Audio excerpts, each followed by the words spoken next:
ये क्या हो रहा है मुल्क की सबसे बड़ी अदालत सुप्रीम कोर्ट में कि एक अहम आईनी मामला जिस पर एक बेंच बनता है और फिर कल एक मुअज़्ज़ज़ जज उससे अलहदा हो जाते हैं, बेंच टूट जाता है। आज फिर एक ऑर्डर सामने आता है 4 रुकनी बेंच का और फिर एक मुअज़्ज़ज़ जज साहब इससे अलहदा हो जाते हैं और बेंच फिर टूट जाता है। आज हुआ क्या? एक सर्कुलर जारी हुआ जिसमें ये कहा गया कि जस्टिस काजी फ़ायज़ ईसा साहब का जो हाफिज़ कुरान के नंबर्स के हवाले से जो हुक्मनामा है उसका इत्तलाक़ दीगर बेंचेस पर और समाअतों पर नहीं होता, और इसके साथ साथ एक साबिका केस का हवाला दिया गया, सोमोटो केस का, जिसमें लार्जर बेंच ने यह करार दिया था कि सोमोटो का इख्तियार मुकम्मल तौर पर चीफ जस्टिस के पास है। ये भी कहा गया कि जो ऑब्जर्वेशंस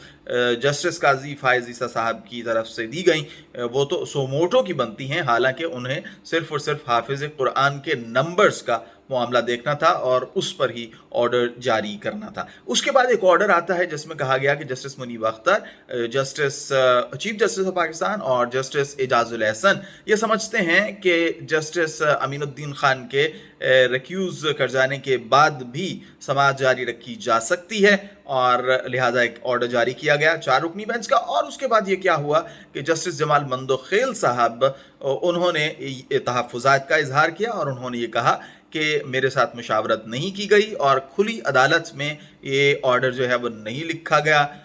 और लिहाजा उन्होंने भी अपने आप को बेंच से अलहदा कर लिया और नतीजा ये हुआ कि ये बेंच एक मरतबा फिर टूट गया है। वाज़े तक़सीम हमें इस वक्त दिखाई दे रही है, और कल जो इख्तिलाफी नोट आया था उसमें भी ये कहा गया था जस्टिस शाहिद वहीद की जानिब से कि जो असल मामला था उस पर तो ऑर्डर नहीं जारी किया गया, लेकिन हाफिज़ कुरान के मामले को छोड़कर दीगर जो पैमरा का इशू है और बेंच बनाने का इशू है उसको देखा गया है। बहरहाल इस वक्त बहुत वाज़ेह सूरत हाल है कि सुप्रीम कोर्ट ऑफ पाकिस्तान में एक तक़सीम हमें दिखाई दे रही है।